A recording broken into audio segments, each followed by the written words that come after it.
Good morning.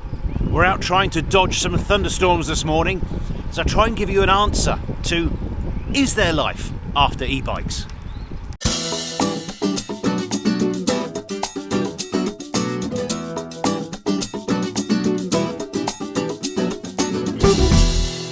And the answer is quite easy.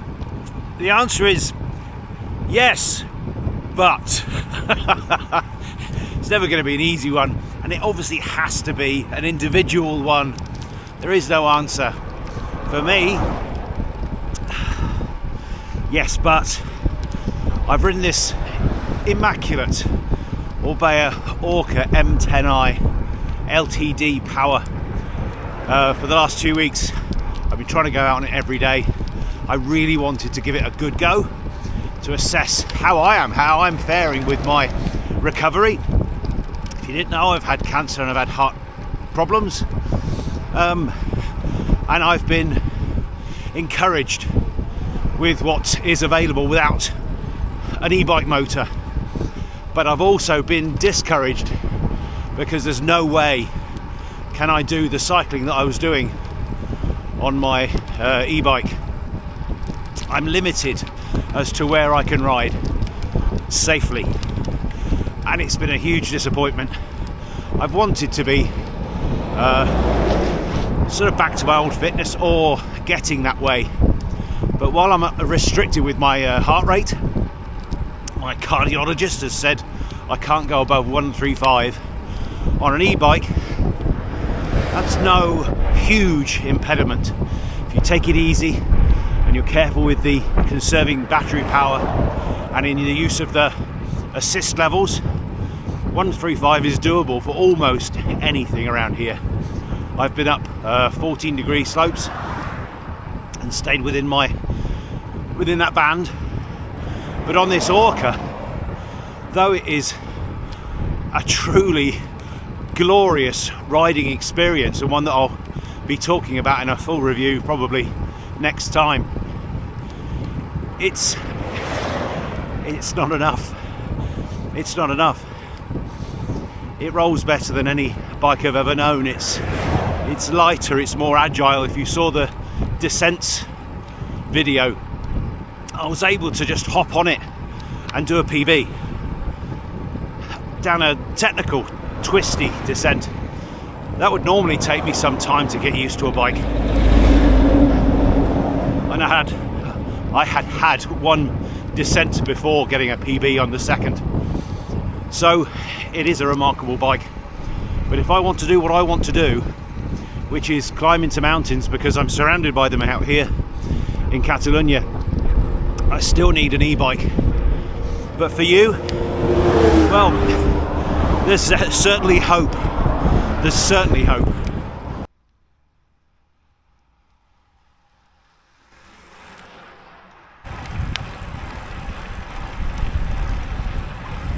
But there's been this hill, my hill, which I've been trying to get up on this bike, and so far, hold on, oi oi. So far I've not been able to do it. I've had 4 attempts. I have got, and this is why an analog, a muscle bike, might still be just the perfect training tool. I've got a little bit further up it every time. So we're going to have another go today and see how we get on.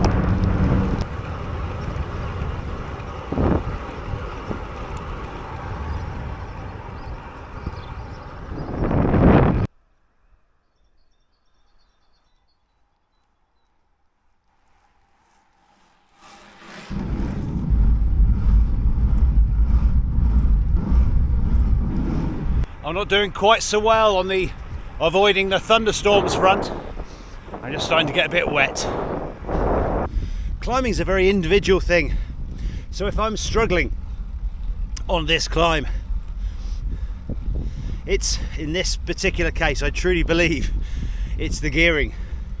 I think if you're going to try and swap back to a muscle bike after an e-bike, the first thing you should do is make sure that you have a granny gear which is suitable, and there are ways and means of getting quite seriously large cogs on the back to help you climb, because there's nothing worse to your confidence than having to get off and push. So using things like rear derailleur hanger extensions and using your existing rear derailleur, you can get some pretty big gearing on the back. You might be able to get away with something suitable for you just by adjusting the B screw limit on your rear derailleur. You should certainly be able to get a 34 2.3 cog on almost anything. Most bikes now, for us endurance athletes, already comes with a 34. This has got a 30, and it's got a subcompact front ring, which means that one's also a little bit bigger than I'd normally climb with. So this one is a 36 at the front. So with a normal compact crankset 34, and you could go quite big at the back. Good friend Russ Turner, hello Russ, he actually fitted a 40 tooth cog on the back of his Orbea Gain to get the benefit of both a bit of assistance and the granny gear. But at the end of it, it needs to be something that's just comfortable for you. But he managed to get a 40 tooth. I think he used a hanger extension. He might have used a mountain bike rear derailleur. Either way, it's more than possible. It's not too expensive, particularly if you go the hanger extension way and keep your original derailleur. I'm wittering on a bit. What I'm trying to say is that because I can't make it to the top of this mountain isn't to say I couldn't do it with a bigger ring. So it's something to consider. Don't take my failure as your failure, but I truly have found that I want to climb these hills. I can't do it on this bike, so I don't think I'm quite ready. What's been encouraging are the comments from you lot, because so many of you have made that transition, and it is inspiring, because a lot of us are going to e-bikes because we've had various injuries or illnesses, and some of us are going because some of those illnesses basically we're not going to get better from, degenerative joint diseases, that sort of thing, in which case, you know, you've already got the best thing for you, an e-bike. But for the others who want to try and get back to where they were before, then I hope if I can give a little bit of inspiration, but more the guys who have made that full transition and are already back, they're the ones who are really inspiring. I'm about to reach my limit here. My cadence has dropped right down. I'm in first gear. What I find my preferred way of climbing is standing in the pedals, but of course that sends my heart rate way up. I'm just about to reach that limit at the same time as running out of go, so I think it's time to turn around.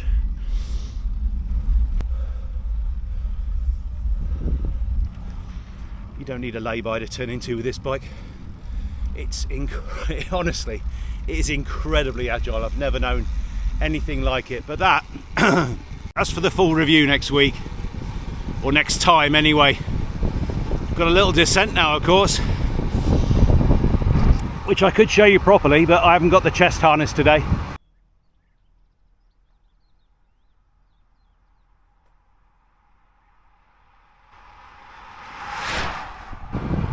So something I also wanted to say is, don't be fooled. When you turn the, you know, there you are, you're cycling on your e-bike and you're thinking, am I strong enough to go on an analog bike? And you turn the power off to see how things are going, how you're progressing. Riding something like this is nothing like riding an e-bike with a motor off. This is so much easier to pedal, so much. You go so much faster than with an e-bike with the power off. There isn't a comparison. Even the BH, which must rank as one of the easiest bikes to pedal along the flat above the limit.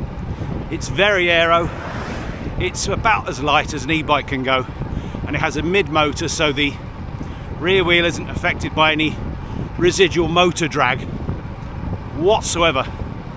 And I'm about 5 kilometers an hour faster on this on the flat for the same amount of effort.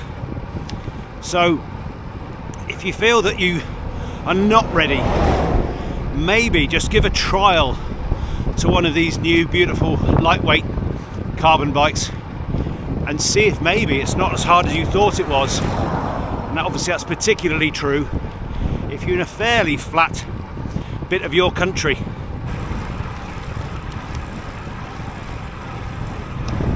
And as I said in the very first episode of this mini series, if you can afford it, buy both. One last thing I wanted to say though, again, what I find on this bike is that I do an hour, maybe an hour and a half tops. I'm ready to come home, I'm done in. I've had a really good workout in that time. On my e-bike, my preferred length of a ride is more like 2.5 hours, and I'm quite happy to go quite a lot longer. And of course that's the assist helping me. But in order to do those longer rides, you might stay in a lower training zone, a lower heart rate zone, but in terms of training, length is every bit as useful as high intensity. It just trains you in a different way. So don't discount e-bikes as being something that you'll never get fit on, because you truly will. So on that note, and until the next one,